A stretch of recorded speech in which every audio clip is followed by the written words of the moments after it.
4 മാസമല്ലെങ്കിൽ 1 വർഷം കൊണ്ട് പൂർത്തിയാക്കാവുന്ന +2 കോഴ്സുകൾക്ക് പുറമെ അംഗീകൃത ഡിഗ്രി, PG, ക്രെഡിറ്റ് ട്രാൻസ്ഫർ കോഴ്സുകളും ദീപ കോളേജിൽ ആരംഭിച്ചിരിക്കുന്നു. Special tuition for +2, BCom, BSc. മികച്ച പരിശീലനം, ഉന്നത വിജയശതമാനം. ദീപ കോളേജ്, തോപ്പുംപടി, എറണാകുളം, കാലടി, ചേർത്തല.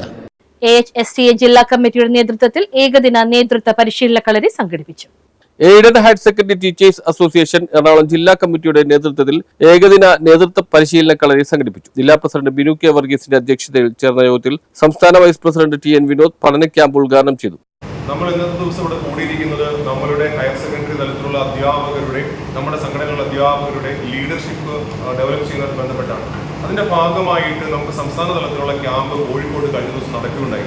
ഏകദേശം 14 ജില്ലകളിൽ നിന്നായിട്ട് 10 പേര്, സെലക്ടഡ് ആയിരിക്കുന്ന 10 പേര് വെച്ചും പങ്കെടുത്ത ഒരു ക്യാമ്പ് കഴിഞ്ഞു.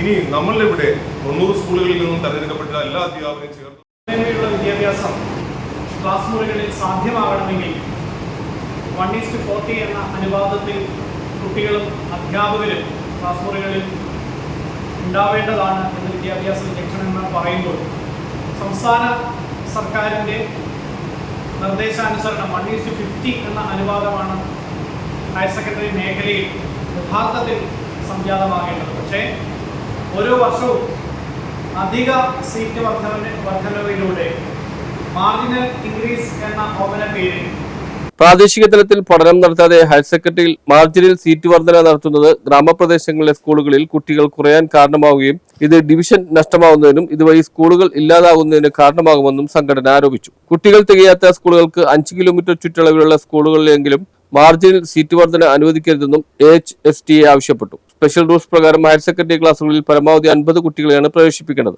എന്നാൽ മുൻവർഷങ്ങളിൽ സീറ്റുകളുടെ എണ്ണക്കുറവ് ചൂണ്ടിക്കാട്ടി ഒരു ബാച്ചിൽ 10 സീറ്റുകൾ വീതം വർദ്ധിപ്പിച്ച് 60 കുട്ടികളെ വീതം പ്രവേശിപ്പിക്കാൻ പ്രത്യേക ഉത്തരവ് പുറത്തിറക്കിയിരുന്നു. എന്നാൽ ഈ സാഹചര്യം മാറുകയും ഇത്തവണ SSLC വിജയിച്ച കുട്ടികളുടെ എണ്ണത്തേക്കാൾ 5000-ലധികം സീറ്റുകൾ ജില്ലയിൽ ഒഴിഞ്ഞുകിടക്കുന്നതായി സംഘടന ചൂണ്ടിക്കാട്ടി. ഹയർ സെക്കൻഡറി കൂടാതെ VHSC, പോളിടെക്നിക്, ITI എന്നീ കോഴ്സുകൾക്കും ഇതേ കുട്ടികളാണ് പ്രവേശനം നേടുന്നത്. അധിക സീറ്റ് വർധന മൂലം ജില്ലയുടെ കിഴക്കൻ മേഖലയിൽ നിരവധി സർക്കാർ എയ്ഡഡ് വിദ്യാലയങ്ങളിൽ ബാച്ചുകൾ നഷ്ടപ്പെടുന്ന സ്ഥിതിയാണുള്ളത്. മൂവാറ്റുപുഴ താലൂക്കിൽ മാത്രം നിയമപ്രകാരം ഒരു ബാച്ചിൽ കുറഞ്ഞത് 25 കുട്ടികൾ ഇല്ലാത്തതുമൂലം 10 ബാച്ചുകൾ നഷ്ടപ്പെടുകയും 43 അധ്യാപകരെ സ്ഥലം മാറ്റുകയും ചെയ്തു. പുതിയ ഫിക്സേഷൻ ഉത്തരവ് വരുന്നതോടെ കൂടുതൽ ബാച്ചുകൾ ഇല്ലാതാവും. അപേക്ഷകരില്ലാതെ സീറ്റുകൾ ഒഴിഞ്ഞുകിടക്കുന്നത് സമീപഭാവിയിൽ പൊതുവിദ്യാലയങ്ങൾ അടച്ചുപൂട്ടുന്നതിന് കാരണമാകും. നിലവിൽ പത്തനംതിട്ട, കോട്ടയം, ഇടുക്കി ജില്ലകളിൽ മാർജിനൽ സീറ്റ് വർധനയില്ല. ആലപ്പുഴ ജില്ലയിലെ ചില താലൂക്കുകളെയും സീറ്റ് വർധനയിൽ നിന്ന് ഒഴിവാക്കിയിട്ടുണ്ട്. ഈ രീതിയിൽ കുട്ടികൾക്ക് സീറ്റ് ലഭിക്കാത്ത സാഹചര്യമുണ്ടെങ്കിൽ മാത്രം എറണാകുളം ജില്ലയിൽ മാർജിനൽ സീറ്റ് വർധന അനുവദിക്കുന്നതിന് പകരം അശാസ്ത്രീയമായ സീറ്റ് വർധന നടപടികൾ അവസാനിപ്പിക്കണമെന്നും സംഘടന ആവശ്യപ്പെട്ടു. സ്കൂൾ ഏകീകരണത്തിന്റെ കാണാച്ചരടുകൾ എന്ന വിഷയത്തിൽ ജില്ലാ സെക്രട്ടറി റാൽഫി ജോസഫ് CJ പ്രഭാഷണം നടത്തി. സോഷ്യൽ മീഡിയയും ജീവിത ലഹരിയും വിഷയത്തെ ആസ്പദമാക്കി സഞ്ജയ്